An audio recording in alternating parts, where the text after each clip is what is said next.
lewat begitu saja, padahal itu deposit akhirat. Satu. Yang kedua, perbendaharaan surga itu apa?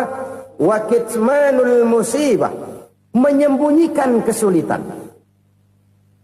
Kadang orang takut menghadapi kesulitan, tapi makin kita merenung, hidup ini kan sebenarnya urusan. Takut sama urusan, ya jangan hidup. Tandanya orang hidup itu kalau punya urusan. Urusan melupakan problem. Problem sering menimbulkan kesulitan. Kesulitan bukan untuk ditakuti, tapi untuk diatasi dan dicarikan jalan keluarnya. Siapa sih orangnya yang gak pernah sulit-sulit? Makin tinggi status sosialnya, makin gede urusannya. Makin tinggi kualitas imannya, makin berat tingkat kesulitannya. Cuma memang yang namanya enak itu seperti pelangi. Biang lala itu nggak pernah di atas kepala kita, di atas kepala orang melulu. Lu sih enak lu, kata kita. Dia juga bilang yang enak kan lu. Pelangi itu nggak pernah di atas kepala kita. Kata tukang beca, aduh enak ya naik Mercy. Kata tukang beca, apa yang di dalam mobil Mercy? Aduh enak bener tukang beca, di jok ngeringkuk ngorok pules bener. Saya kamar pakai AC, sejuk, tempat tidur sutra, empuk, alga, spring bed, gula kulik, nggak bisa pulas kalau belum minum Valium, belum tidur. Enak bener tukang beca, di jok ngorok nggak tahu wetan kulon. Si tukang beca bilang yang di Mercy enak, yang di Mercy bilang tukang beca enak. Inilah enak, nggak pernah di atas kepala kita, di atas kepala orang lain melulu enak itu. Nah, saudara-saudara, yang merupakan perbendaharaan surga itu orang yang bisa menyembunyikan kesulitan, baik pribadi ataupun rumah tangga. Nih terutama rumah tangga yang jadi soalnya. Kadang-kadang kita ini kalau senang, sebaliknya kalau senang kita diam, kalem aja, cuek. Banyak banget duit kita bawaan, diam aja udah. Malah ketemu orang takut. Tapi begitu susah, sekampung tahu. Padahal Nabi mengajarkan perbendaharaan surga itu menyembunyikan musibah, menyembunyikan kesulitan. Kalau enak, cerita sama orang-orang. Kalau nggak enak, rasain sendiri, tekan sendiri, atasin sendiri. Kita kan sebaliknya. Senang kita diam, asal lagi susah, paling tidak kita nyari teman buat cerita kesusahan. Siapa orangnya yang nggak pernah susah? Cuma soalnya bagaimana kita mengatasi kesusahan itu sendiri.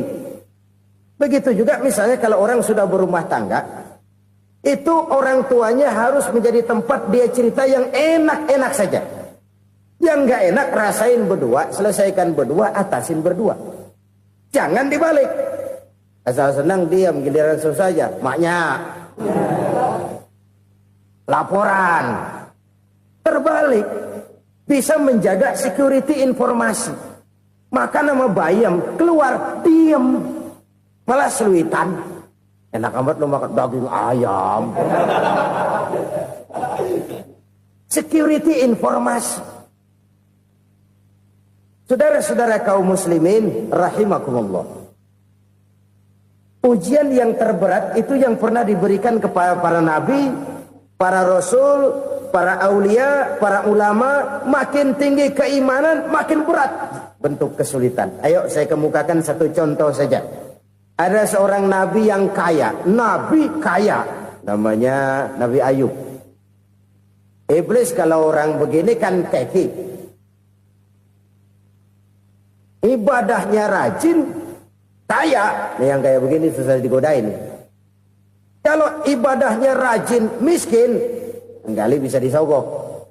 Sini imannya mantap, ibadahnya rajin, kaya, nabi lagi. Oh, tapi namanya iblis nggak kurang akal. Laporan, Tuhan, kenapa Les? Ya ini bahasa saya, bahasa Qurannya sih nggak gitu. Itu hambamu yang namanya Ayub, dia rajin ibadah cuma karena dikasih kaya aja. Coba kasih miskin dia, berhenti dia sembahyang. Ah, kamu bisa aja. Saya tahu Ayub itu hambaku yang ikhlas. Saya buktiin Tuhan, silahkan. Dibuktiin lah, iblis turun ke alamin. Yang mula-mula dia lakukan, dia rusak sawah ladang Nabi Ayub. Dia binasakan binatang ternak Nabi Ayub. Sehingga dalam waktu singkat, jatuhlah Nabi Ayub dari orang paling kaya jadi orang paling miskin. Beliau masih ibadah di mihrab dalam masjid. Datang iblis.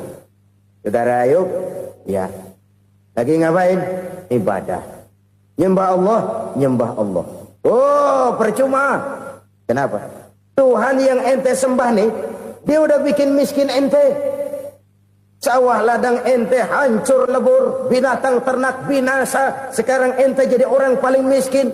Ngapain nyembah Tuhan kayak begitu? Tekor. Udah berhenti dah ibadah, berhenti ibadah. Ini iblis sama Tuhan laporannya lain, yang dikerjakan kepada Nabi Ayub juga lain. Benar begitu iblis kata Nabi Ayub? Iya, sawah ladang saya habis, buras. Binatang ternak saya binasa, binasa. Saya miskin, bangpak. Apa jawab Nabi Ayub? Bukan innalillahi, ini hebat. Alhamdulillahillazi a'tani wa akhza minni. Segala puji bagi Allah yang telah memberikan harta kepada saya dan sekarang mengambilnya lagi. Alhamdulillah. Allah yang ngasih, Allah yang ambil. Itu mah urusan Allah. Iblis cuman ibadah jalan terus, sujud lagi Nabi Ayub. Iblis seleher gondok banget. Dasar Nabi nggak mempan dia apa-apain. Miskin malah alhamdulillah. Allah yang ngasih, Allah yang ngambil. Jadi kalau kita tidak komit, kita tidak terikat kepada kaya, miskin, senang, susah, apa yang bisa bikin kita susah? Jadikan kekayaan, kemiskinan, jadikan senang, susah sebagai anak buah yang bisa kita atur.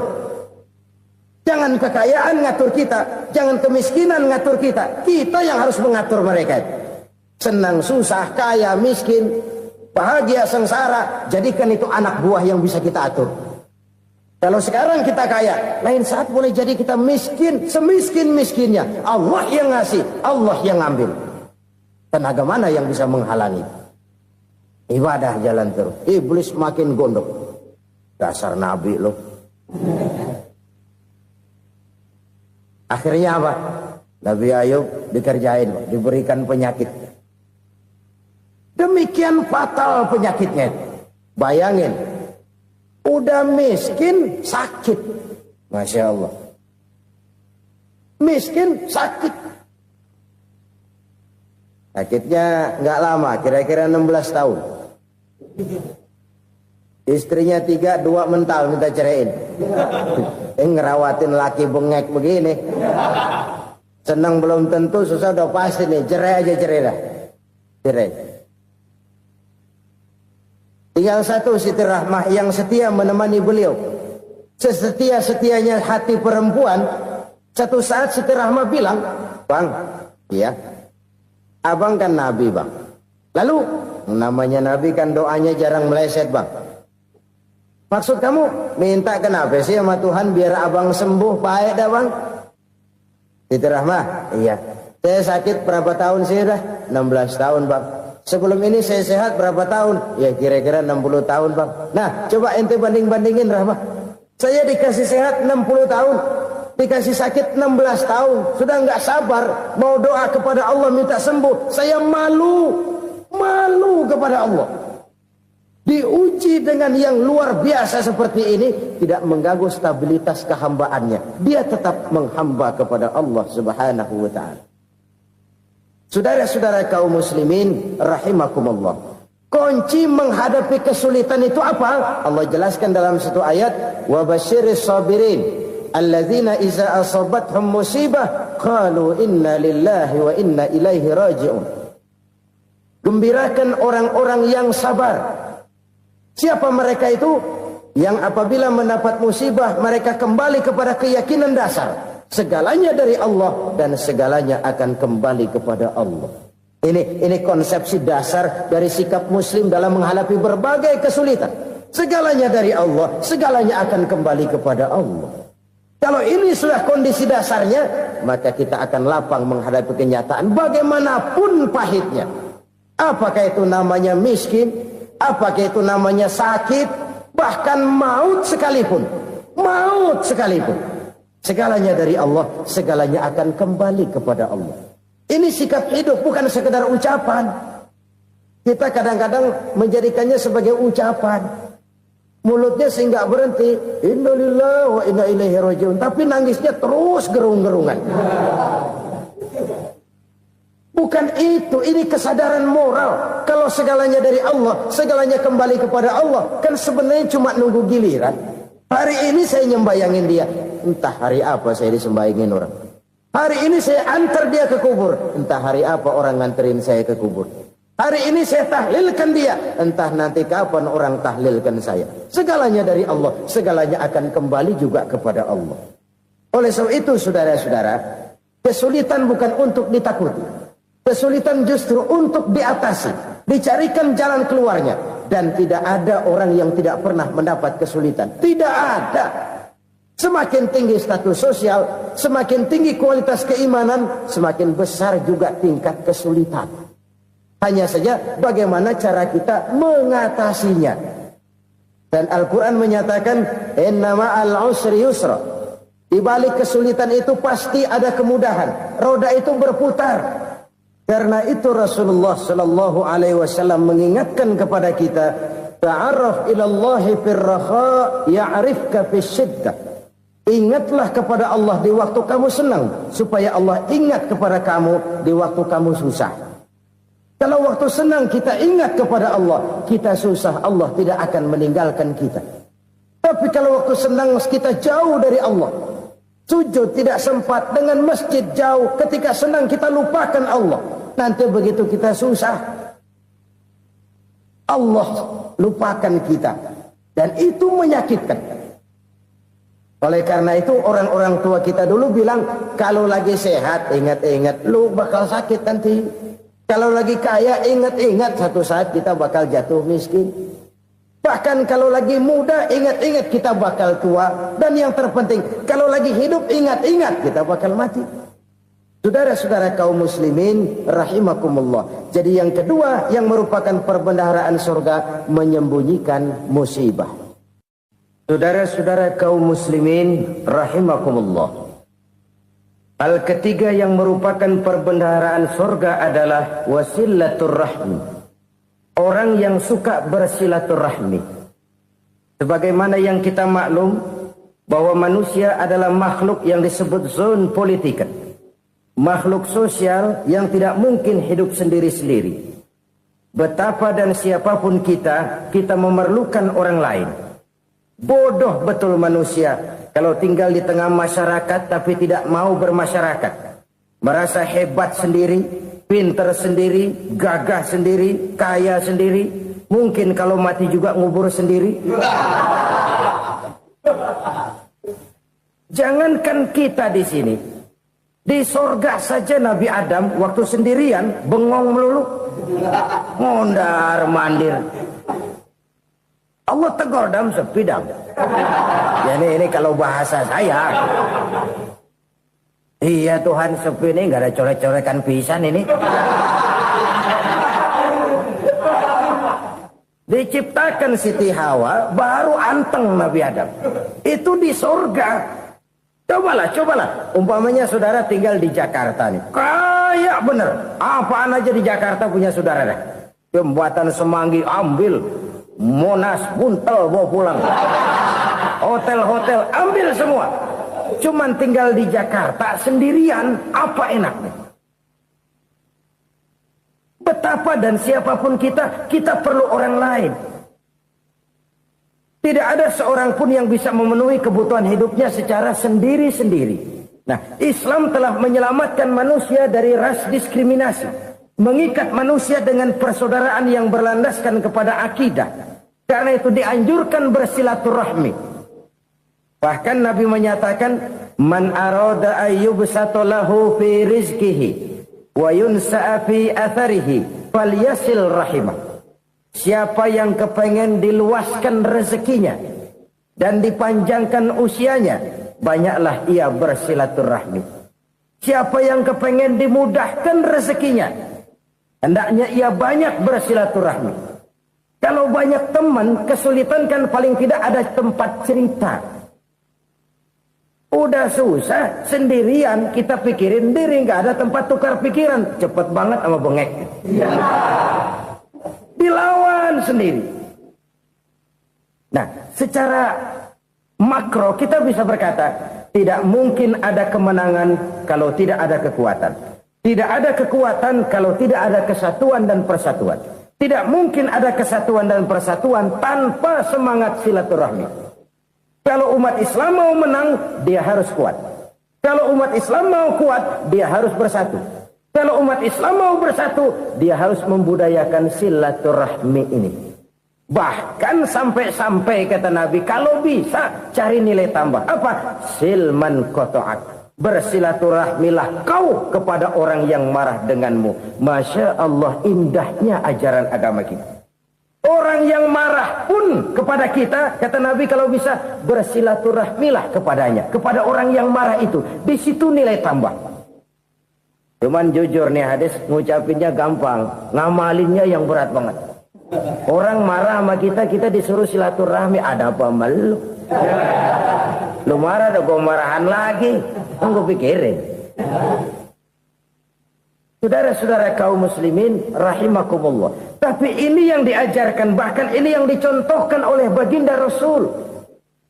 Bagaimana begitu mudah, misalnya satu saat Abu Jahal ini ngatur strategi bagaimana bikin Muhammad celaka. Dia gali lubang di depan tempat tidurnya.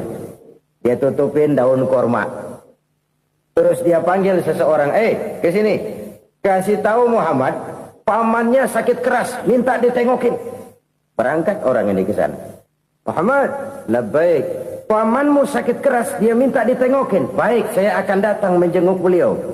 Berangkatlah Nabi ke rumah Abu Jahal tanpa prasangka apapun.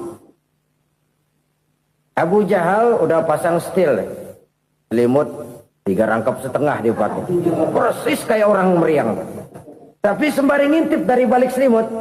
Begitu Muhammad buka pintu, nah, masuk perangkap nih. Muhammad jalan menuju tempat pembaringan.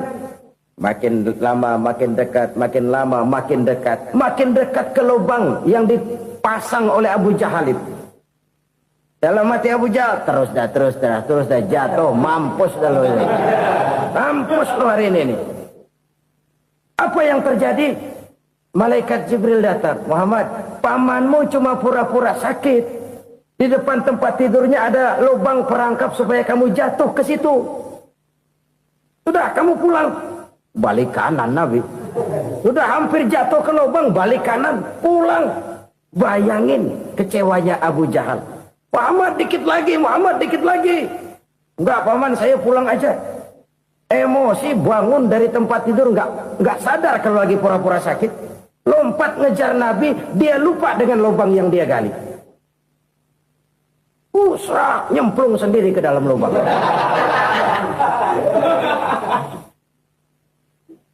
Nabi terus berlalu. Ini terjadi keanehan. Jatuh ke lubang yang dia gali itu sebenarnya nggak terlalu dalam ya. Antara 3-4 meteran lah. Tolong, saya jatuh ke lubang ini. Datanglah pelayan-pelayannya itu. Angkat saya dari sini. Oh, yang ngulurin tambang.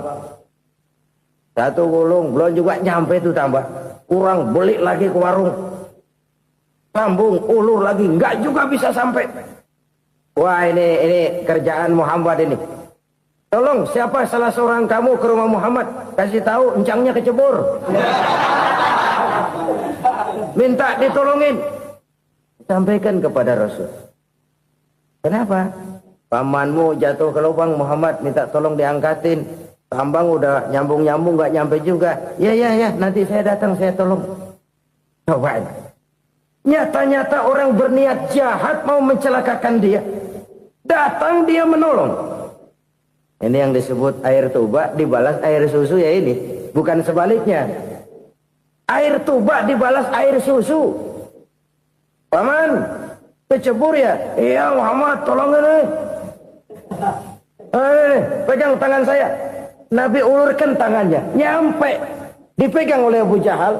Diangkat ke atas. Sampai atas, apa kata Abu Jahal? Sihirmu memang hebat Muhammad. Udah ditolongin dikata sihir. Yang enak kita kemplang kan itu orang begitu. Urusan apa? Tapi inilah akhlak. Kalau bisa kamu bersilaturahmilah dengan orang yang marah kepadamu sekalipun. Orang marah kita tetap baik.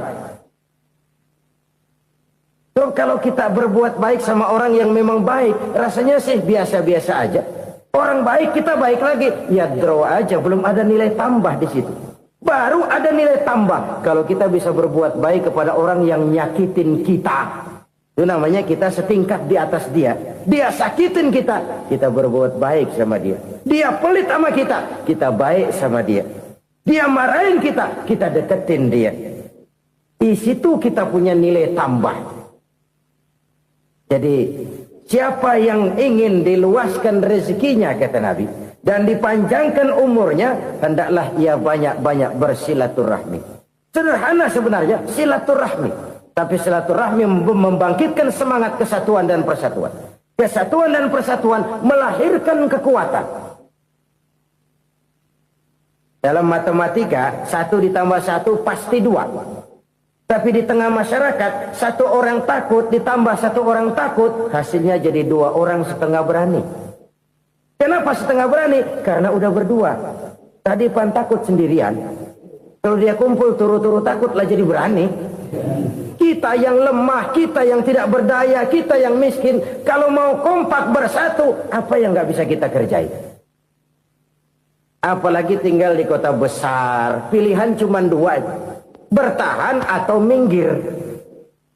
Bertahan atau minggir. Untuk bisa bertahan harus mampu bersaing. Untuk mampu bersaing harus punya keahlian. Keahlian harus ditunjang dengan pendidikan, ditambah oleh kekompakan sebagai umat. Udah miskin mencar mulu, orang injek gitu. Orang nggak pandang urusan apa yang malu.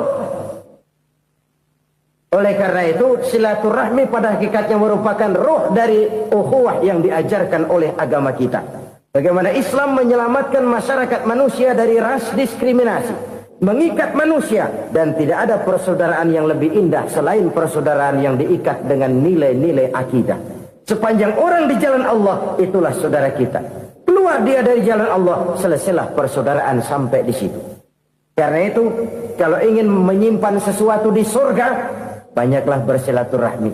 Datang ke rumah ini, datang ke rumah itu, dan lain sebagainya. Itu simpanan kita di akhirat nanti. Ini yang ketiga. Saudara-saudara, yang keempat, perbendaharaan surga itu apa? Wa qawlu la hawla wa la quwwata illa billah. Ucapan la hawla wa la quwwata illa billah. Ibadah kan ada yang berat, modalnya besar.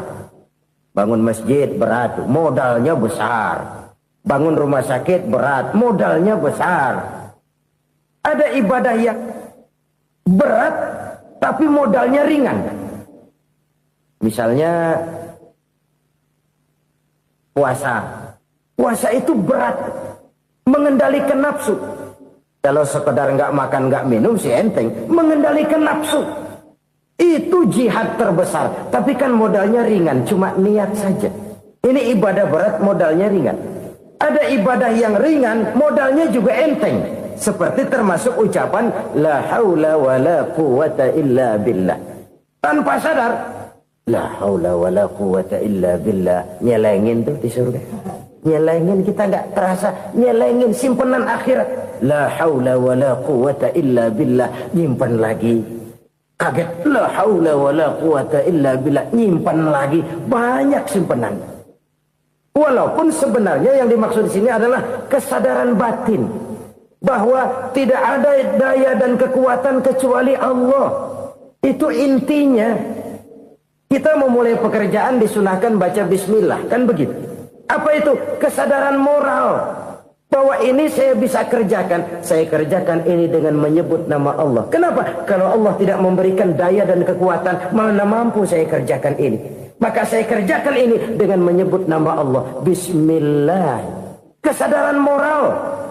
Manusia hanya wajib berusaha, tapi nggak pernah wajib berhasil. Banyak hal-hal yang kalau kita renungkan secara rasio, nggak mungkin. Tapi jadi kenyataan, la haula wala quwata illa billah. Tidak ada daya dan kekuatan kecuali bagi Allah semata-mata. Kesadaran moral akan kelemahan dan keterbatasan makhluk bernama manusia. Kadang kita kagum dengan otak, tapi kita sering lupa sama yang bikin otak. Padahal bagaimanapun hebatnya otak, yang bikin otak pasti lebih hebat dari otak. Nggak percaya, silahkan otak-otakan. Inilah kecenderungan. Kita kagum dengan pesawat-pesawat mutakhir, bukan main, besi gede banget terbang itu. Alangkah hebatnya. Lalu apa yang bikin otak tidak lebih hebat dari itu semua? Kita puji laut, apa yang bikin laut tidak lebih hebat dari laut itu? La haula wala quwata illa billah. Tidak ada daya dan kekuatan kecuali Allah. Apa yang bisa kita lakukan kalau tidak karena daya dan kemampuan yang diberikan oleh Allah kepada kita? Lahirlah sikap tawadu, rendah hati, tidak melonjak menjadi angkuh dan sombong, sadar akan kelemahan dan keterbatasan diri. Sebagai makhluk yang diciptakan oleh Allah Subhanahu wa ta'ala. Jadi satu sisi ini ucapan yang berpahala, la haula, jadi wiridan. Pada sisi lain ini kesadaran moral, sikap mental, kesadaran batin, bahwa yang punya daya dan kekuatan itu cuma Allah. Kita nggak pantas untuk sombong, sebab sombong itu pakaiannya Allah. Kita nggak sedang pakai pakaian Allah, kegedean. Dan makin kita renungi, makin terbentur. Apa sih yang bisa kita sombongin? Kita mau sombong apa? Kaya, pintar, itu kan semua relatif. Di atas langit masih ada langit lagi. Jadi oleh karenanya, marilah kita menyadari. Manusia hanya wajib berusaha, tapi tidak pernah wajib berhasil. Yang berusaha saja tidak wajib berhasil, apalagi yang tidak berusaha. Islam bukan agama orang pemalas yang selesai sholat lalu endelohom, nggelenggem ayem-ayem. Tapi Islam bukan agama orang sombong yang setelah berusaha lalu tidak memerlukan Allah. Kita bisa saja bikin proyeksi, tahun sekian kita bakal panen besar menurut perhitungan otak. Tapi ada kejadian lain. Apa? Tikus ngambek. Habis itu dimakanin tikus, panen gagal. Proyeksi rasional gagal oleh tikus-tikus yang ngambek itu. Bisa saja terjadi. Tahun depan kita panen besar, urung. Kenapa? Musim panas panjang. Dan sekarang ini koran-koran bikin berita musim mengalami penyelewengan. Bukan cuma manusia yang nyeleweng sekarang. Musim pakai nyeleweng. Mestinya kan musim hujan udah selesai, masih hujan-hujan juga. Musim. Nah sekarang kita boleh bikin proyeksi, kita bakal panen besar. Tahu-tahu musim panas panjang, sawah retak, air kering. Cari teknokrat yang paling botak, suruh pendekin tuh musim panas. La haula wa la quwata illa billah. Inilah kesadaran moral. Saudara, saya teringat satu saat ada seorang konglomerat. Umurnya ya kira-kira 70-an. Satu saat dia ditanya oleh wartawan, "Pak, umur Bapak berapa sih?" "Ya paling 10 tahun." 10 tahun? 10 tahun? Anak Bapak berapa orang? Satu saja? Satu. Harta Bapak berapa? Ya paling-paling bangsa 7 juta kali. 7 juta? Iya. Pak, kenapa Bapak bohongi saya? Bapak punya buku biografi. Koran-koran, majalah-majalah banyak memuat cerita riwayat hidup Bapak. Saya tahu umur Bapak 70. Kenapa bilang cuma 7 tahun? Saya tahu anak Bapak 8. Kenapa cuma bilang 1? Saya tahu harta Bapak miliaran, mungkin triliunan. Pabrik di mana-mana, bank di mana-mana. Kenapa bilang uang Bapak cuma 7 juta? Nah, kata si konglomerat tadi, kamu benar nak, kamu benar. Umur saya kalau jumlahnya memang 70 nak. Cuman ingat-ingat saya, baru 7 tahun terakhir ini saya sujud. Baru 7 tahun terakhir ini saya berusaha dekat dengan Allah. Saya laksanakan perintahnya. Saya jauhi larangannya. 7 tahun inilah rasanya yang ada nilainya di hadapan Allah. Yang 63 tahun matong, kelabu, kelem umur gue. Habis untuk maksiat, untuk munkarat. Maka ketika ditanya tadi, umur saya 7 tahun itu. Oh begitu Pak. Oh iya. Lalu anak Pak. Anak bapak kan 8. Kenapa bilang cuma 1? Nah, kalau jumlah hitungannya memang anak saya 8. Tapi dari 8 orang ini rasanya cuma 1 nih. Yang bakal jadi buah hati, belahan jantung.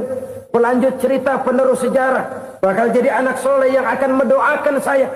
Cuma 1 rasanya anak saya ini yang bakal jadi buah hati saya. Besar-besaran saya. Yang akan mendoakan di kubur saya. Yang akan mendoakan di akhirat saya. Yang 7 orang mana, Masya Allah, yang atu tenggeng, yang atu nyekek botol mulu, yang atu nggak karu-karuan. Makanya saya bilang 1 anak saya yang akan bisa mendoakan saya. Oh begitu Pak. Iya. Nah harta Pak, harta Bapak kan triliunan, pabrik Bapak di mana-mana, uang Bapak hampir di tiap bank-bank besar. Kenapa bilang cuma 7 juta? Betul kau nak. Harta saya kalau jumlahnya memang miliaran, triliunan mungkin. Tapi yang saya ingat baru 7 juta tuh yang saya belanjakan di jalan Allah. Saya nyumbang masjid, saya santuni yatim piatu, saya bantu pembangunan pesantren, saya bantu pembangunan rumah sakit Islam. Itu yang akan saya bawa pulang ke akhirat, yang 7 juta itu. Yang triliunan itu nanti akan diperebutkan oleh anak-anak saya sebagai waris saya. Jadi harta saya 7 juta itu yang bakal nemenin saya di akhirat. Yang akan saya bawa pulang jadi teman saya. Saudara-saudara kaum muslimin, jangan-jangan orang tua itu adalah kita-kita ini. Jangan-jangan kita-kita ini adalah orang tua itu. Jangan-jangan itu potret dari diri kita masing-masing. Dari sekian umur yang diberikan Allah, berapa tahun yang ada nilainya di hadapan Allah? Dari sekian anak-anak yang merupakan amanah, berapa yang akan mendoakan kita sebagai orang tuanya menjadi anak soleh? Dari sekian banyak harta yang diberikan Allah, berapa yang akan kita bawa pulang menghadapnya nanti, yang kita belanjakan di jalan Allah? Ini sebuah potret kehidupan. Karena itu kita kembali kepada la haula wa la quwata illa billah. Kita wajib berusaha, kita wajib berikhtiar. Selebihnya, segala daya dan kekuatan hanya milik Allah saja semata-mata. Satu kesadaran batin dari setiap pribadi muslim. Setelah ia berusaha dan berikhtiar, ia menyerahkannya kepada Allah Subhanahu wa ta'ala. Jadi, satu sisi ini merupakan wiridan ucapan yang mengandung pahala. Pada sisi lain, ini merupakan sikap batin dari seorang muslim di dalam ia menghadapi realitas kehidupan ini. Saudara-saudara kaum muslimin, rahimakumullah. Kalau ini kita jadikan satu basis kehidupan, maka ini akan menyelamatkan manusia dari kemungkinan tergelincir menjadi orang yang lupa diri dan lupa darat. Sebab itu Imamul Ghazali berpesan, Jadidis safinah fa innal bahra amiq wa khuziz zad fa inna safara ba'id wa khaffifil hamla fa innal hamla sadid. Perbarui selalu kapalmu karena lautan sangat dalam. Bawa bekal yang banyak karena perjalanan ini sangat jauh. Ringankan beban karena kebanyakan beban akan menyakitkan. Alangkah indah kalimat ini, alangkah dalam makna yang terkandung di sana. Perbarui selalu kapalmu karena lautan sangat dalam. Apa artinya ini? Jaga mentalmu baik-baik. Pelihara imanmu baik-baik karena hidup penuh cobaan seperti lautan. Kita kalau berlayar di lautan kan kadang-kadang tenang, angin bertiup sepoi-sepoi basah. Jika malam datang, bintang gemintang bertabur menghias cakrawala. Rembulan memantulkan sinarnya dengan indah. Dalam keadaan begitu berlayar enak. Tapi lain saat ombak menggunung, halilintar menyambar, angin topan bertiup. Berapa banyak sudah saudara-saudara kita yang tenggelam di lautan dunia tanpa sadar bahwa dia belum sampai kepada pantai yang akan dituju. Berapa banyak sudah Saudara-saudara kita yang tenggelam di lautan dunia ini tanpa sempat bangkit lagi.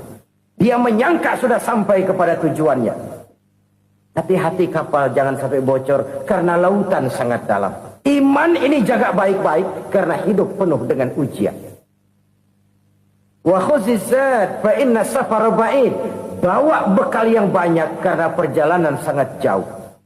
Saudara mau ke Bandung, bawa duit. Saudara mau ke Surabaya, banyakan lagi duitnya. Saudara mau ke Mekah, gepokan, iketan tuh duit nggak lembaran lagi.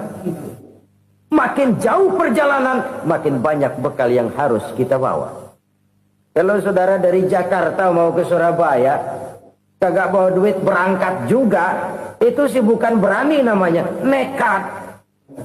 Sampai Surabaya belum tentu, sengsara di jalan udah pasti. Kenapa? Nggak bawa bekal berangkat. Sama juga kita nih, misalnya belum sempat sembahyang, mati. Waduh, berani banget orang. Belum punya bekal, mati. Sengsara di jalan. Atau bekal tidak cukup. Dari Jakarta saudara mau ke Surabaya, bawa duit 500 perak. Paling jauh Cikampek nyampenya itu. Paling jauh itu.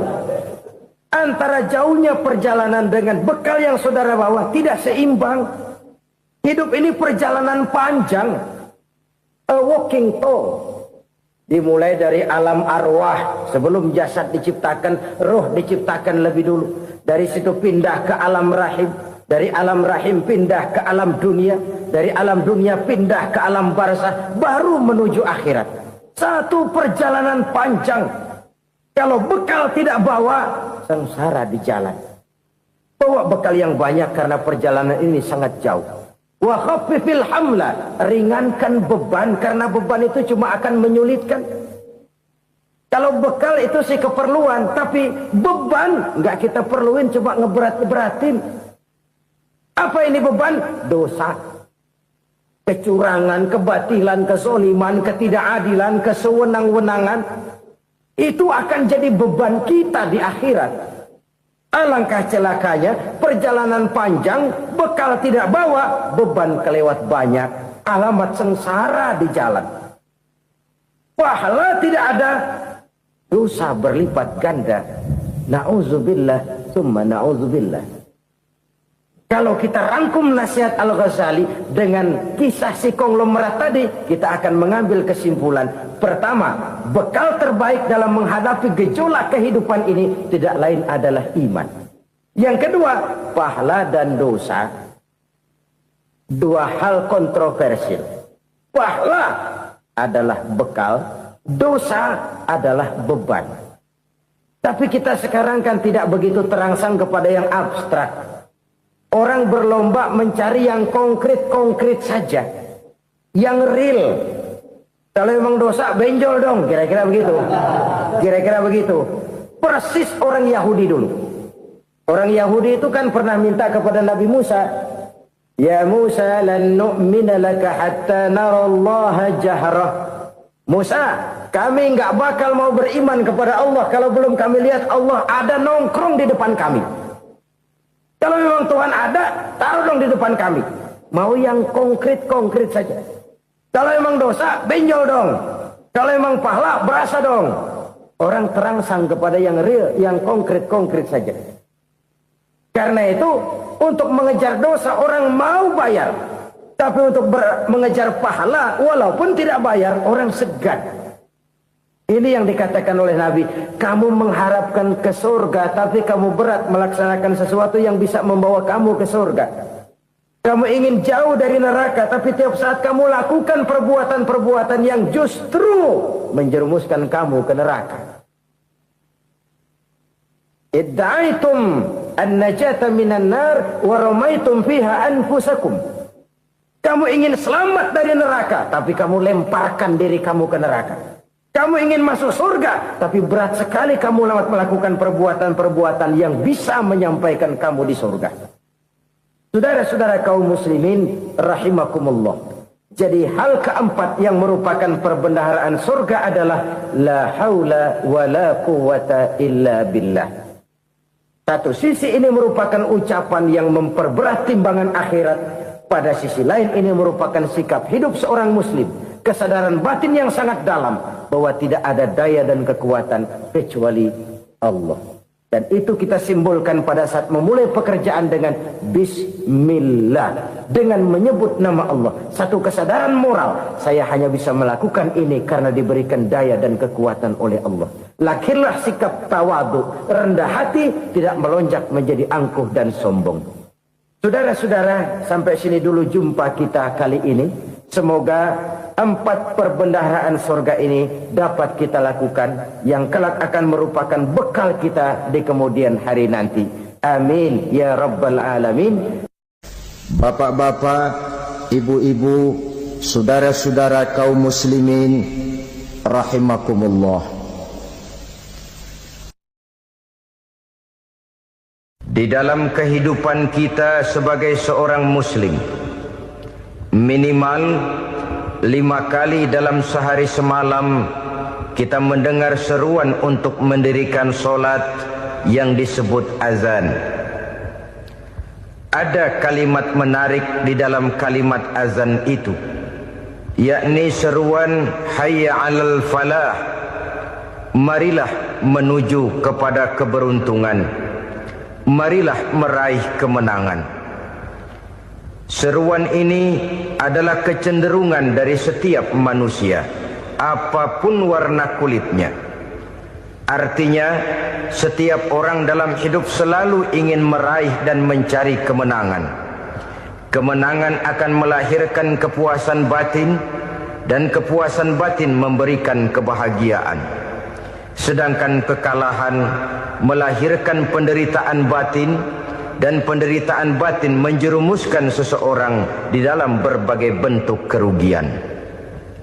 Jikalau inilah seruan azan, maka masalahnya ialah apa yang menyebabkan kita meraih kemenangan.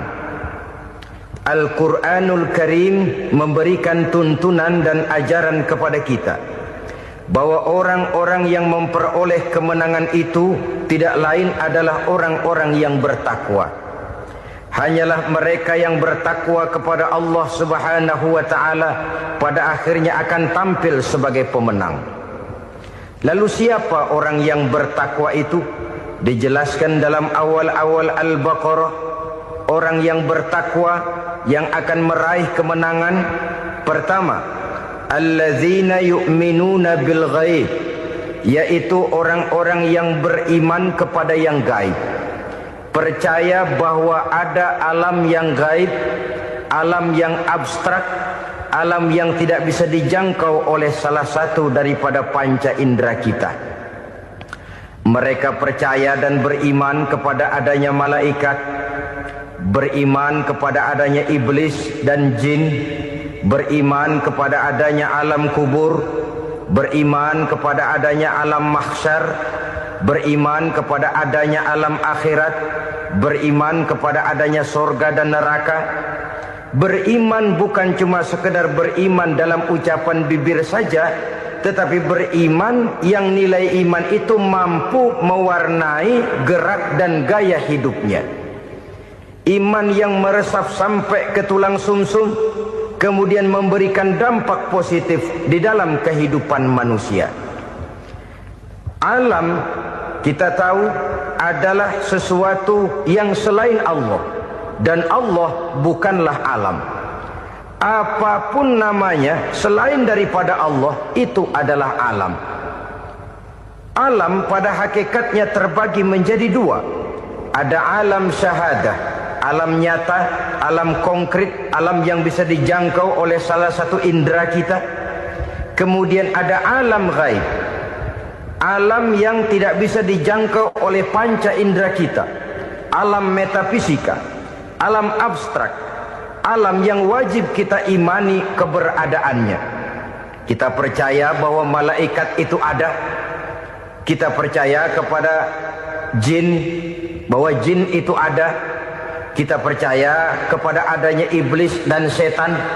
Bukan percaya kepada iblis dan setannya, percaya bahwa iblis dan setan itu ada.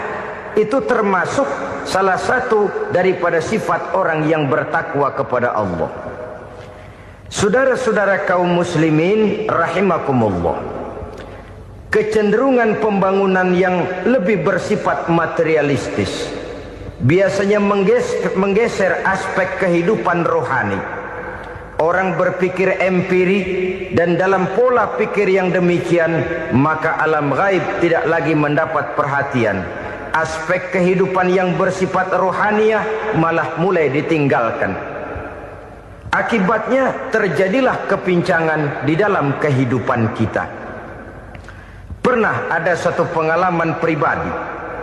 Dalam perjalanan kembali ke tanah air, dalam pesawat di sebelah kanan saya duduklah seorang Jerman, namanya Heiner Simonsen. Iseng saya ajak kenalan, saya ajak ngobrol, saya tanya dia. Saya bilang, Mas Heiner ini, kalau pesawat yang kita tumpangi ini jatuh ke bawah, kira-kira apa yang bakal terjadi, Mas? Dia bilang, kita semua akan mati. Begitu? Iya. Oke. Apa itu mati? Tanya saya. Dia bilang, untuk tahu apa itu mati, kita harus tahu lebih dahulu apa itu hidup. Saya pikir nih bule bisa ngomong juga. Baiklah kata saya. Apa hidup menurut Anda itu? Oh, hidup itu dia bilang, kalau seluruh anggota badan kita bekerja secara normal, paru-paru memompa darah secara normal, jantung berdetak secara normal, sel-sel tubuh bekerja secara fit, dan organisme tubuh hanya mau bekerja secara normal, dia bilang, kalau kita memberi makan yang cukup, menu yang teratur, dan gizi yang lengkap. Saya bilang, kesimpulannya apa, Ner? Dia jawab, hidup adalah dari tangan ke mulut. Life is from the hand to the mouth, kata dia. Hidup adalah dari tangan ke mulut. Jadi masalah hidup tidak lebih daripada masalah isi perut. Orang pergi pagi, pulang sore, peras keringat, banting tulang, perut yang dibelain. Saya bilang, you are wrong. Sampean salah, Ner. Kamu orang Islam bukan? Bukan. Pantas. Kenapa saya salah? Dia bilang, ya jelas salah. Salahnya di mana? Kamu ini manusia. Kalau hidup cuma dari tangan ke mulut, saya bilang, kambing di kampung saya juga begitu pikirannya, Ner. Itu kambing di kampung saya, asal perutnya kenyang, sudah hidup dia. Perkara besok bagaimana, lusa prospeknya macam mana, bulan depan ada apa, kambing nggak pernah mikir. Di kampung saya kambing juga pikirannya begitu. Kamu Kristen ya? Tadinya. Loh kok tadinya, lalu apa sekarang kamu ini? Dia bilang, sekarang saya netral.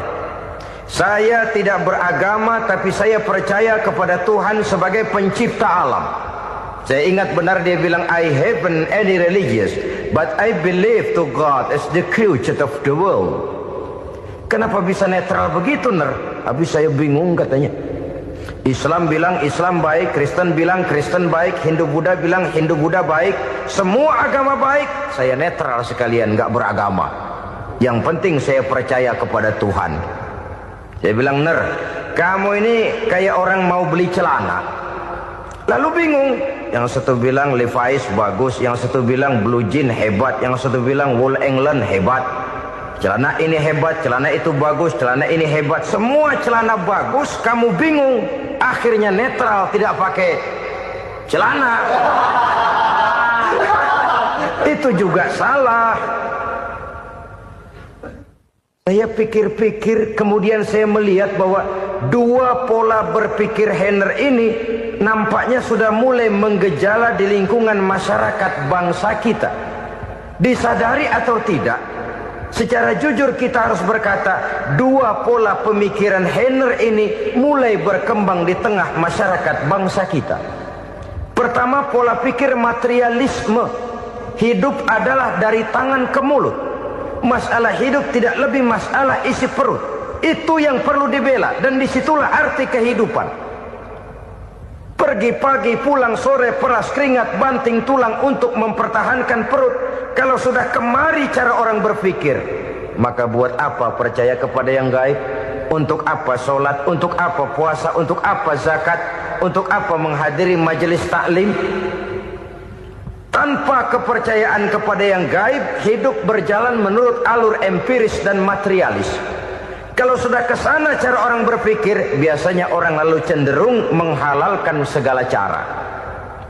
Hanyalah orang yang percaya bahwa akhirat ada.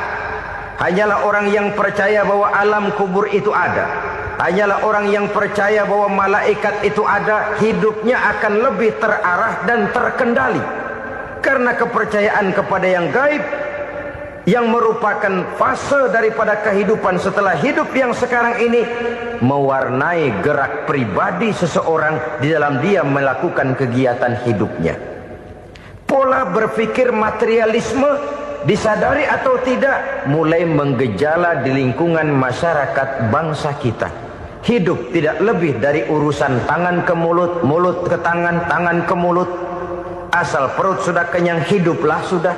Perkara bagaimana prospek hari yang akan datang, bagaimana akhirat, tidak jadi persoalan. Ini yang oleh Nabi diperingatkan, ad-dunya sijnul mu'min wa jannatul kafir. Dunia adalah penjara bagi orang beriman dan surga bagi orang kafir. Dulu di zaman Belanda hadis ini pernah disalah tafsirkan, disalah artikan, digunakan sebagai senjata untuk mengkebiri dan membuat impoten umat Islam.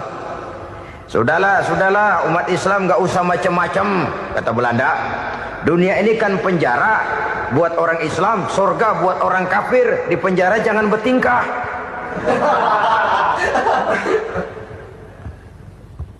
Pengertiannya tidak begitu. Dunia adalah penjara bagi orang mukmin. Artinya dalam kehidupan dunia seorang mukmin tidak bebas memperturutkan hawa nafsunya. Dipenjara hawa nafsunya itu. Sebaliknya surga bagi orang-orang kafir. Buat orang kafir surgalah dunia ini. Mereka bebas memperturutkan hawa nafsunya. Dilarang tidak terlarang, dicegah pun tidak tercegah. Mereka hidup menurut alur bisikan nafsu mereka sendiri. Kemudian bila ajal datang, maut merenggut nyawa, selesailah surganya sampai di situ. Maka bagi orang-orang yang tidak percaya kepada adanya akhirat, kepada adanya alam gaib, surganya sebatas umurnya. Sekali lagi, surganya sebatas umurnya. Bila umur selesai, ajal pun datang merenggut nyawa, selesailah sudah surganya sampai di situ. Alangkah pendeknya perjalanan orang-orang yang tidak percaya kepada alam gaib ini. Bagi kita mukmin, jikalau kita mampu memenjarakan hawa nafsu, kita bisa bahagia di dunia ini. Dan Islam memang tidak menyuruh kita sengsara di dunia. Raih dunia, kejar dunia, gapai dunia sebagai alat untuk mencapai kebahagiaan di akhirat nanti. Hidup adalah satu perjalanan panjang yang terbentang sejak kita terlahir dari alam rahim sampai kepada alam akhirat nanti. Andai kata kita gagal meraih kebahagiaan di dunia, toh kita masih punya akhirat. Tapi jangan jadi dalil yang melemahkan semangat. Biarin dah kita di dunia kebelangsat, yang penting akhirat. Akhirnya dunia benar-benar kebelangsat. Bagaimana dunia ini bisa kita raih? Dan bagaimana meraih dunia untuk menunjang kepentingan akhirat nanti? Yang kedua dari pikiran Heiner yang saya lihat menggejala di lingkungan masyarakat bangsa kita, timbulnya manusia-manusia netral. Seolah-olah Tuhan yes, agama no. Sama Tuhan percaya, agama ogah. Tuhan ngangguk, giliran agama godeng. Padahal hampir dalam setiap ayat dalam Quran, kata-kata amanu biasanya bergandeng dengan wa amilus sholihat. Iman dan amal soleh. Ini sebagai isyarat Tuhan dan agama jangan pernah dipisah-pisah. Apabila kita bertuhan, maka kita harus beragama. Apabila kita beragama, maka agama itu harus bersumberkan dari Tuhan yang kita imani itu. Tidak mungkin kita pisah, Tuhan yes, agama no. sama Tuhan percaya tapi agama bikin sendiri. Sembayangnya cukup bengong 2 jam madep ngulon.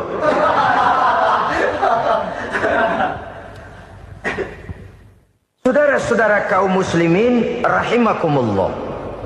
Jadi dengan demikian, agama yang kita akui merupakan unsur mutlak di dalam pembangunan sekarang ini, merupakan bagian dari kehidupan yang menuntun kita bahwa di balik alam nyata ini, di balik alam syahadah ini ada alam gaib. Dan mudabbir, murabbi, yang mengatur, yang menguasai, yang memelihara baik dia alam nyata, baik dia alam gaib, tidak lain adalah Allah Subhanahu wa ta'ala. Di sana ada satu super power, satu maha kekuatan yang kita perlu bersandar kepadanya. Sebagai makhluk nyata yang hidup di alam nyata, berbuatlah secara nyata sebagaimana harusnya kita berbuat. Karena Islam jelas bukan agamanya orang pemalas. Islam jelas bukan agamanya orang yang mengajarkan setelah selesai sholat boleh duduk, nggelenggem ayam-ayam, ndelohom, menghitung bintang di langit sambil menunggu keajaiban. Tidak. Islam adalah agama yang mengajarkan apabila sholat sudah selesai kamu kerjakan, bertebaranlah di permukaan bumi, cari karunia Tuhanmu. Jangan hidup berpangku tangan menunggu keajaiban. Karena hidup bukan undian. Jangan berharap untung besar tanpa mau peras keringat. Tapi di sebalik itu toh kita juga harus yakin bahwa di sisi usaha nyata yang kita lakukan ada satu super power, satu maha kekuatan gaib yang menentukan berhasil dan tidaknya usaha kita. Kepercayaan kepada hal semacam inilah yang mendorong kita untuk mempunyai sandaran vertikal, agar jikalau usaha ini berhasil, kita tidak lupa diri dan lupa daratan. Jikalau usaha ini gagal, kita tidak putus asa dan buruk sangka, tidak cupik pandangan dan sempit hati, tapi mampu melihat persoalan dengan kacamata putih sambil husnuzon kepada Allah Subhanahu wa ta'ala. Kita percaya malaikat itu ada. Ada yang namanya raqib dan atid, mengawasi gerak hidup kita sampai kepada gerak hati kita. Ini memberikan sugesti agar kita berhati-hati. Tidak sejengkal tanah pun kita bisa berlindung dari pengawasan raqib dan atid. Ada munkar nakir yang akan menyoal kita di alam kubur. Ada malaikat Malik, penjaga neraka. Ada malaikat Ridwan yang menjaga surga. Kita percaya kepada adanya jin. Kita percaya kepada adanya setan, iblis. Percaya kepada adanya, bukan mempercayai si setan, si iblis lalu menjadikannya sebagai teman. Tidak. Percaya bahwa mereka itu ada dan merupakan makhluk Allah yang gaib, yang diciptakan Allah Azza wa Jalla. Kepercayaan kepada alam gaib memberikan motivasi terhadap gerak lahir manusia, sehingga dengan motivasi kepercayaan kepada yang gaib, gerak lahir jadi lebih terarah, jadi lebih terpelihara. Pernah seseorang bertanya, "Pak, apakah adanya akhirat bisa dibuktikan secara ilmiah?" Saya bilang tidak bisa, tidak bisa. Kenapa? Karena yang berangkat nggak pernah pulang kembali lagi. Kalau dia pulang kemari bisa kita tanya bagaimana enak di sono. Cuma secara moral saya katakan, lebih beruntung orang yang percaya kepada akhirat daripada yang tidak. Sekarang saudara percaya akhirat ada, lalu saudara baik-baik di dunia, sholat, puasa, zakat, menolong orang lain, menebarkan kebajikan. Saudara mati, andai kata akhirat tidak ada, toh dalam hidup saudara sudah berbuat baik. Paling tidak nama saudara akan dikenang sebagai orang baik. Sebaliknya, saudara percaya, kata saya, bahwa akhirat tidak ada, lalu hidup semau-maunya, tenggelam dalam maksiat dan munkarat, menentang Allah, tidak mau ruku dan sujud. Lalu saudara mati, kemudian akhirat ada. Ayo, mau apa? Bekal tidak punya. Jadi secara moral lebih beruntung orang yang percaya kepada adanya akhirat daripada yang tidak percaya. Dan itu alam gaib yang tidak bisa dibuktikan secara eksat. Jangankan untuk membuktikan seperti itu, dalam kehidupan sehari-hari saja yang kita rasakan tidak selalu berbentuk toh. Angin, bagaimana sih bentuknya angin? Kita tidak tahu. Merah, buktinya kalau dikerok merah. Yang merah itu kulit, yang kulit kita bukan anginnya. Sakit, rasa sakit itu ada, tapi bagaimana bentuk sakit kita nggak pernah tahu. Kalau kita makan cabai pedas, bagaimana bentuk pedas itu tidak ada, tapi rasa ada. Bentuk pedas hijau, cabainya bukan pedasnya.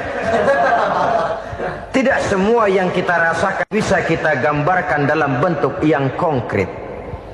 Oleh karena itu, sekali lagi bahwa kepercayaan kepada alam yang gaib mampu memberikan satu sugesti yang menata kehidupan seseorang lebih lurus, lebih terarah, dan lebih terkendali. Maka wajar kalau kepercayaan kepada yang gaib mengantarkan seseorang untuk meraih kemenangan. Kenapa? Dia percaya kepada yang gaib, bahwa akhirat ada, bahwa alam kubur ada, bahwa pertanggungan jawab itu ada. Maka dia lalu tidak hidup saenae udele dewe, itu loh. Tidak hidup menurut seleranya sendiri, terarah, teratur. Ini cirinya yang pertama. Orang bertakwa yang akan meraih kemenangan, mereka beriman, mereka percaya kepada yang gaib. Bahkan hal-hal konkret saja selalu berangkat dari yang gaib. Saudara-saudara, para remaja, para pemuda sekarang ini tidak pernah tahu toh siapa yang akan jadi teman hidup saudara. Kita bisa saja ngerancang, mentargetkan, tapi toh akhirnya yang namanya jodoh bukan kekuasaan kita. Rezeki di luar kemampuan kita. Begitu juga ajal, maut, jodoh, ajal adalah contoh-contoh konkret bahwa pada akhirnya yang gaiblah yang menentukan. Bertahun-tahun ngelancong, emang jodoh seret nggak jadi.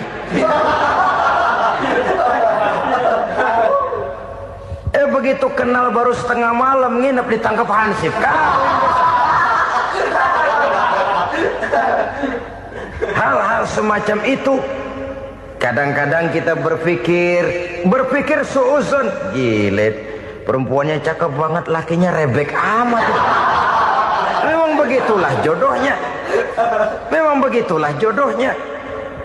Saudara hadirin ma'asyiral muslimin yang saya hormati, jadi hal-hal yang konkret saja kita yakini sepenuhnya ditentukan oleh satu superpower yang gaib itu tadi. Dari sanalah segala ketentuan itu berangkat dan kesanalah segalanya akan kembali. Maka kepercayaan kepada yang gaib meluruskan gerak hidup seseorang dan itu akan mengantarkan dia kepada meraih kemenangan. Satu. Yang kedua, wa yuqimuna shalah. Orang bertakwa yang akan meraih kemenangan itu adalah orang-orang yang mendirikan sholat. Kenapa sholat mengantarkan orang untuk meraih kemenangan? Yang jelas, inna sholata tanha anil fahsya'i wal munkar. Sholat mampu mencegah manusia dari perbuatan keji dan munkar. Banyak filsafat hidup yang terkandung di dalam sholat ini. Sejak kita wudhu sampai kita menghadap ke arah kiblat. 7 macam perkara yang merusak akidah dan keimanan, merusak amal perbuatan yang sudah kita kerjakan, merusak sendi-sendi kehidupan sosial, pendek kata merusak segala hal di dalam kehidupan kita. Jauhilah olehmu 7 macam perkara yang merusak. Yang pertama, asyirku billah, menyekutukan Allah subhanahu wa ta'ala. Agama dimulai dari keyakinan, maka kehancuran agama selalu dimulai dari kehancuran keyakinan, iman atau akidah yang dimiliki oleh seseorang. Dan untuk menghancurkan nilai-nilai iman yang kita miliki ini, orang rasanya tidak akan menghantam kita dengan peluru kendali. Orang tidak akan mengirimkan nuklir ke sini.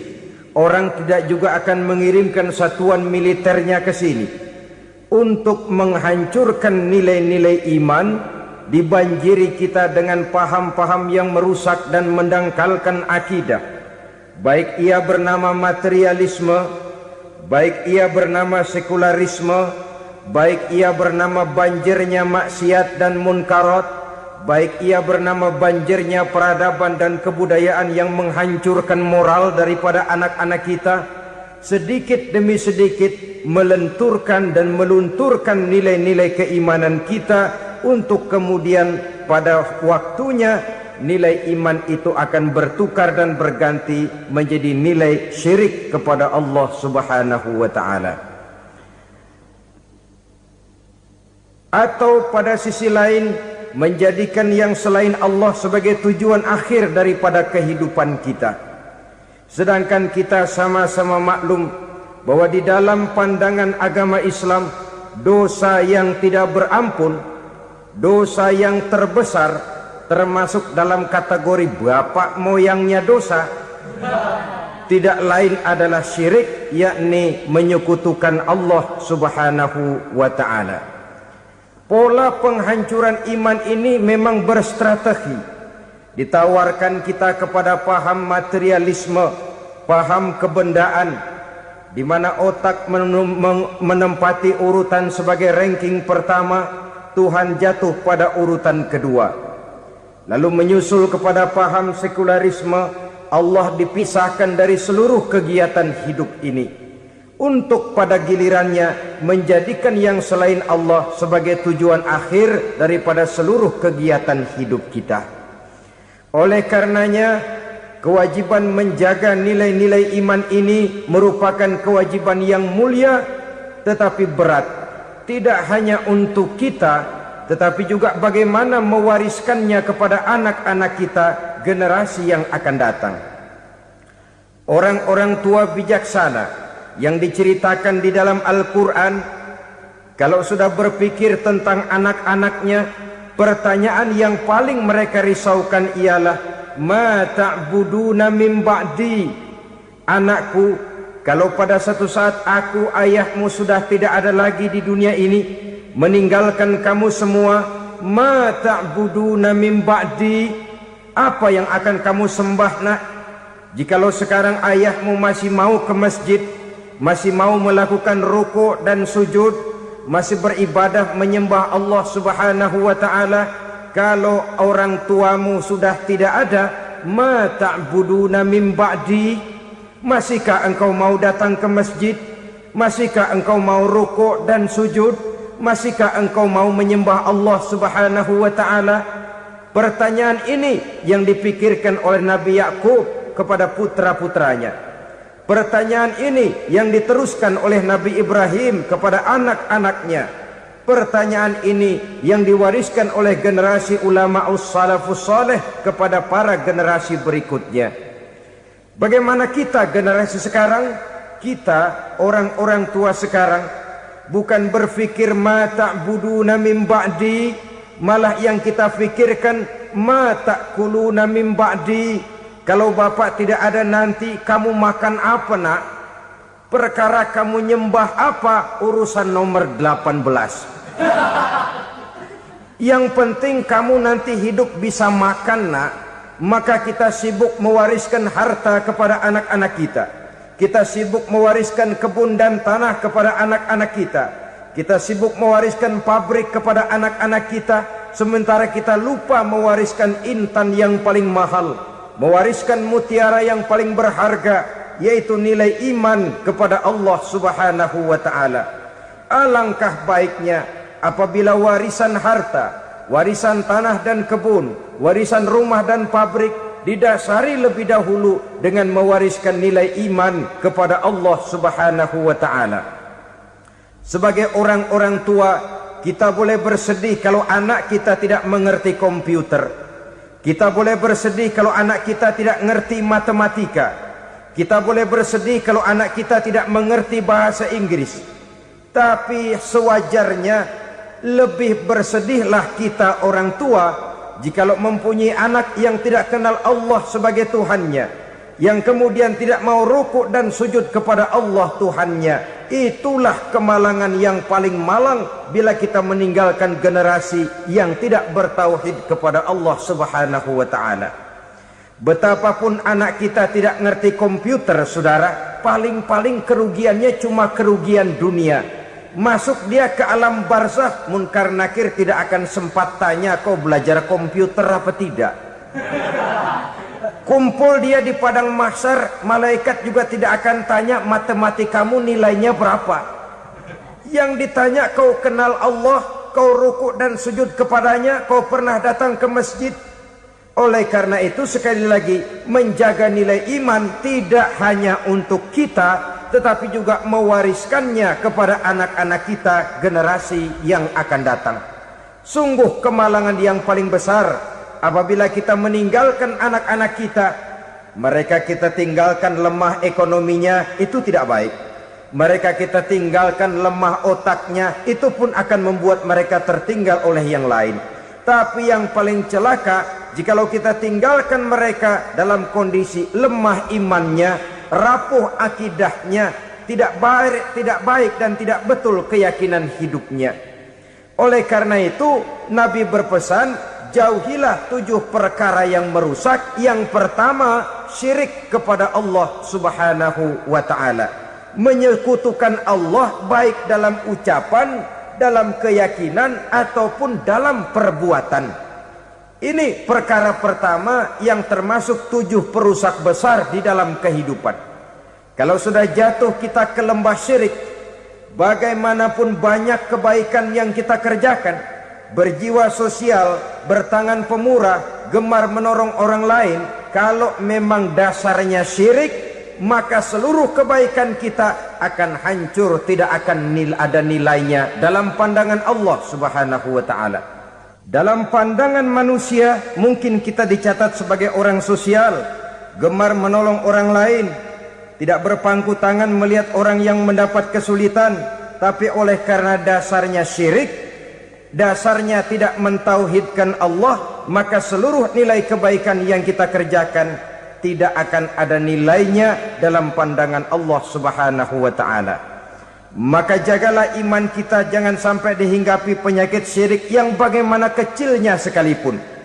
Sekali lagi, baik syirik dalam bentuk ucapan, syirik dalam bentuk keyakinan, sampai kepada syirik dalam bentuk perbuatan, kita berhindar kepada sifat-sifat yang sedemikian itu. Karena apa? Dalam satu ayat Quran Allah Subhanahu wa ta'ala menjelaskan, innallaha la yaghfiru ayyushraka bih wa yaghfiru ma duna dzalika liman yasha. Allah tidak akan memberi ampun kepada orang-orang yang menyekutukannya, tapi Allah masih mau memberikan ampun kepada dosa-dosa yang selain itu bagi orang-orang yang dikehendakinya. Dosa selain syirik, apabila kita bertaubat, Allah masih mau mengampuni. Tapi kalau sudah jatuh ke tempat syirik, itu sudah dosa yang tidak berampun. Taubatnya tidak lain melepas syirik, kembali kepada tauhid, berkeyakinan bahwa hanya ada Allah Subhanahu wa ta'ala, Tuhan satu-satunya, yang lam yalid walam yulad walam yakul lahu kufuwan ahad. Tidak beranak, tidak pula diperanakkan, dan tidak satupun yang dapat menyerupai Tuhan Allah Subhanahu wa ta'ala. Saudara-saudara kaum muslimin rahimakumullah, bahwa kita di zaman sekarang memang tidak menyembah berhala, ya. Bahwa kita tidak berterang-terangan mengatakan Tuhan lebih dari satu, memang. Bahwa kita tidak berkeyakinan Tuhan itu punya anak atau diperanakkan, tentu. Tapi dalam perbuatan dan i'tiqad kita kadang-kadang jatuh tanpa kita sadari ke tempat yang bernama syirik ini.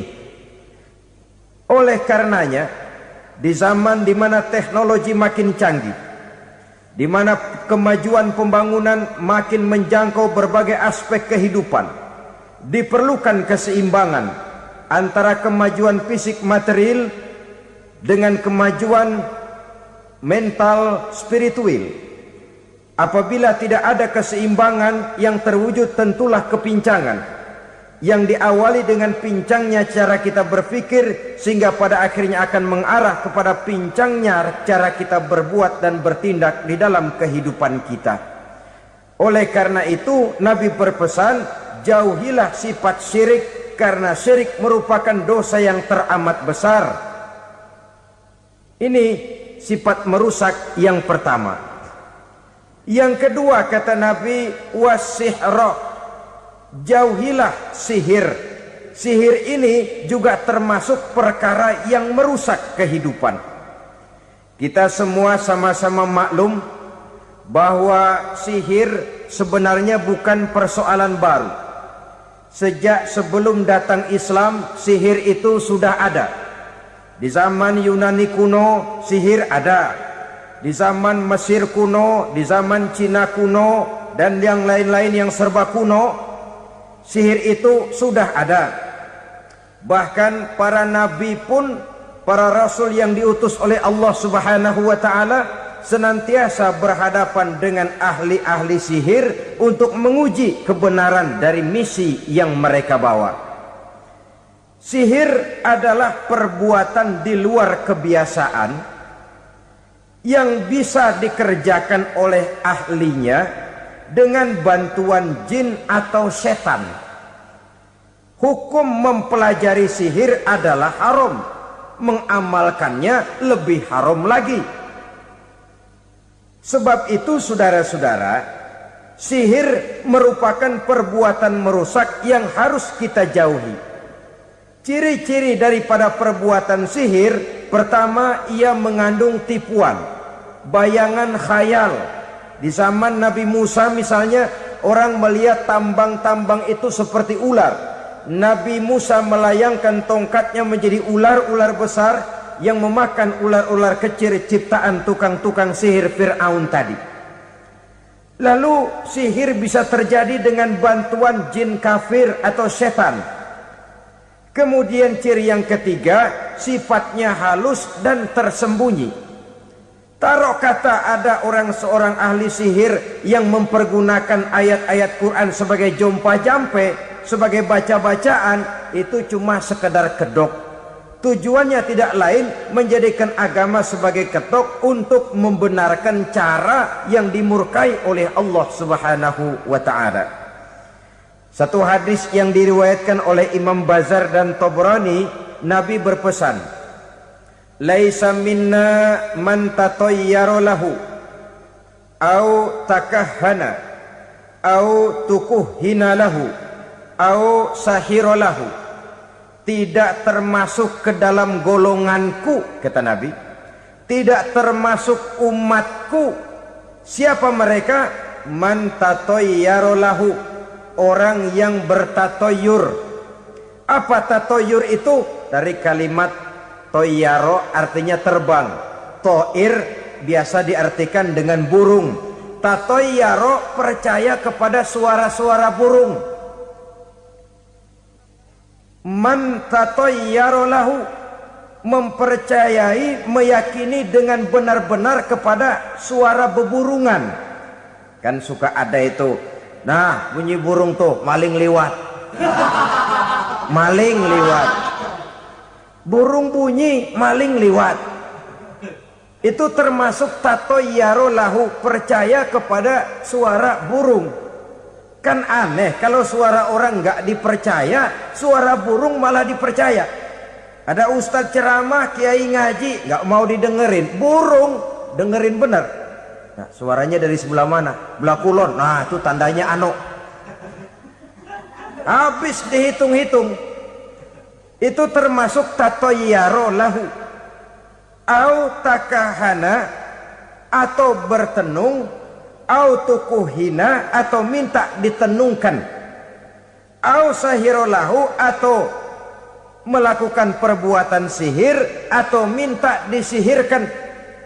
Laisa minna, tidak termasuk ke dalam golonganku, kata Nabi.